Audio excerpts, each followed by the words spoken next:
Hello everyone, welcome back to my YouTube channel, and this session is all about practice session, which means you and I practice together. If you have watched my all the videos, so you can translate these sentences very easily, but if not, so link is in the description box. Go and check out all the videos. So without further ado, let's get started. But before that, hey guys, this is Dolly and welcome to my YouTube channel, and if you're new over here, so don't forget to subscribe my channel. So let's get started. सो पहला sentence है तुम उसे हरा सकते हो. Let me tell you one thing guys, ये जो मैंने अंडरलाइन किए हुए हैं शब्द, ये आपको पहचान बताएंगे कि किस में वाक्य बनाना है. जैसे सकता है या सकते हो के यहाँ पर मैंने अंडरलाइन करा है, तो आपको पता चल जाएगा इससे कि हमें कैन में बनाना है या कुड में बनाना है. सो ये आपकी बहुत हेल्प करेंगे सेंटेंस मेकिंग में. सो चलिए स्टार्ट करते हैं. तुम उसे हरा सकते हो, तो आप बोल सकते हैं यू कैन डिफीट हिम और हर. अगर लड़का है तो आप बोल सकते हैं, अगर लड़के की बात हो रही है तो आप बोलेंगे हिम, और अगर लड़की की बात हो रही है तो आप बोल सकते हैं हर. सेकंड वाक्य है मैं स्पेनिश नहीं बोल सकती. सो आप क्या बोलेंगे, I can not speak Spanish. तीसरा वाक्य, क्या मैं आपकी मदद कर सकती हूँ. सो अगेन सेंटेंस सिचुएशन पर बेस है. अगर आप फॉर्मल तरीके से बोल रहे हैं तो आप कुड यूज़ करेंगे. अगर आप इनफॉर्मल तरीके से बोल रहे हैं तो आप कैन यूज़ करेंगे.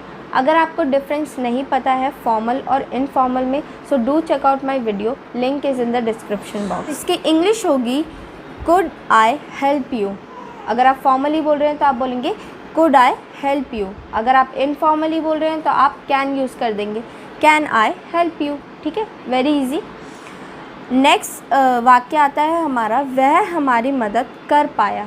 अब कोई भी सेंटेंस पाया, सका या सकते थे से एंड होता है तो हम कुड यूज़ करते हैं. कुड के काफ़ी सारे यूजेस हैं, आप एक बार वीडियो देखेंगे तो आपको सब क्लियर हो जाएगा. इसकी इंग्लिश होगी he could help us. He could help us. I hope आप सभी भी मेरे साथ ट्रांसलेट कर रहे होंगे, क्योंकि अगर आप अपनी इंग्लिश को इम्प्रूव करना चाहते हैं, so without speaking you can't improve it. अगला वाक्य है तुम सच बता सकते थे. अब अगेन सेंटेंस सकते थे से ख़त्म हो रहा है तो हम लगाएंगे could. You could tell the truth. You could tell the truth. सच बताने को बोलते हैं टेल द ट्रुथ.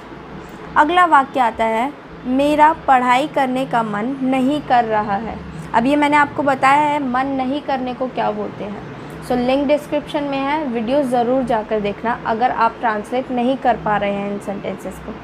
सो इसकी इंग्लिश होगी I don't feel like studying. I don't feel like studying. अगला वाक्य है क्या तुम्हारा वहाँ जाने का मन कर रहा है. So do you feel like going there. Do you feel like going there. Next वाक्य आता है राजनीति करना मेरे बस की बात नहीं है. सो मेरे बस की बात नहीं है को इंग्लिश में बोलते हैं not my cup of tea. So आप बोल सकते हैं politics is not my cup of tea. Politics is not my cup of tea. Next वाक्य आता है उसे समझाना तुम्हारे बस की बात नहीं है. अब किसी को समझाने को बोलते हैं टू मेक हिम अंडरस्टैंड. अब अगेन सिचुएशन पर डिपेंड करता है. अगर लड़का है तो हिम, लड़की है तो हर. हम मान लेते हैं लड़का है, सो हम क्या बोल सकते हैं to make him understand is not my cup of tea. To make him understand is not my cup of tea. ठीक है. नेक्स्ट वाक्य आता है शायद वह आज आ सकता है. तो आप कैसे बोल सकते हैं, अब क्योंकि शायद है तो मतलब मे और माइट में सेंटेंस बनेगा. तो आप क्योंकि प्रोबेबिलिटी ज़्यादा है आने की, तो आप बोलेंगे ही मे कम. ही मे कम टुडे. नेक्स्ट वाक्य आता है भगवान हमें माफ़ करे. सो आप इसे बोल सकते हैं मे गॉड फॉरगिव अस. मे गॉड फॉरगिव अस. माफ़ करने को बोलते हैं फॉरगिव. नेक्स्ट वाक्य आता है शायद ही वह आज आएगा. अब क्योंकि आने की प्रोबेबिलिटी कम है, मतलब आने के चांसेस कम है उसके, तो आप बोल सकते हैं he might come. He might come. अगला वाक्य आता है मुझे बोलने दो. अब कोई भी काम करने दो के लिए मैंने आपको बताया था हम लेट यूज़ करते हैं. सो आप बोल सकते हैं लेट मी स्पीक. और लेमी स्पीक, लेट मी को आप लेमी भी प्रोनाउंस कर सकते हैं, लेमी स्पीक। दूसरा वाक्य आता है उसे पढ़ने दो। अब अगेन कोई काम करने दो, सो लेट हर स्टडी और लेट हिम स्टडी, डिपेंड करता है सिचुएशन पर। अगेन चलो टीवी देखें। अब अगेन तो चलो के लिए हम लेट्स यूज़ करते हैं। ये सब मैंने आपको बताया है, सो आप वीडियो ज़रूर देखें जाकर। सो आप बोल सकते हैं लेट्स वॉच टीवी।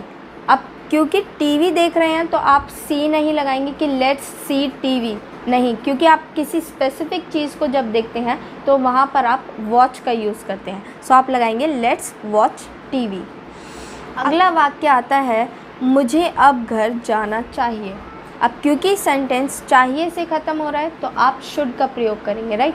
सो आप बोल सकते हैं I should go home now, I should go home now. अगला वाक्य आता है तुम्हें वहाँ नहीं रुकना चाहिए।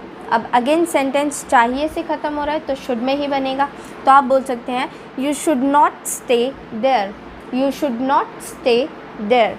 अब कहीं रुकने को हम स्टे बोलते हैं, रुकने को हम स्टे बोलते हैं इंग्लिश में। अगला वाक्य आता है तुम्हें डॉक्टर को ज़रूर दिखाना चाहिए। अब यहाँ पर भी सेंटेंस चाहिए से ख़त्म हो रहा है और यहाँ पर भी, पर यहाँ पर ज़रूर दिखाना चाहिए, मतलब कि जब कोई काम करना ही चाहिए उसके लिए हम मस्ट का यूज़ करते हैं। तो आप कैसे बोल सकते हैं you must consult a doctor. Doctor को दिखाने को हम बोलते हैं कंसल्ट अ डॉक्टर। आप क्या बोलेंगे you must consult a doctor. Next वाक्य आता है हमें भारत का इतिहास ज़रूर पता होना चाहिए। अगेन कोई काम ज़रूर होना ही चाहिए तो मस्ट का यूज़ करेंगे। हाँ, we must know the history of India, we must know the history of India. अगला वाक्य आता है तुम्हें डिसीजन लेना चाहिए। जब कोई काम करना चाहिए तो हम हैव टू यूज़ करते हैं। सो आप बोल सकते हैं you have to make a decision, you have to make a decision. Next वाक्य है उसे गांव जाना है। तो अगेन कोई काम करना है तो हैव टू लगाएंगे, तो आप बोल सकते हैं she has to go to village, she has to go to village. So that's it for today guys. If you like this video, do like, share and subscribe to my channel.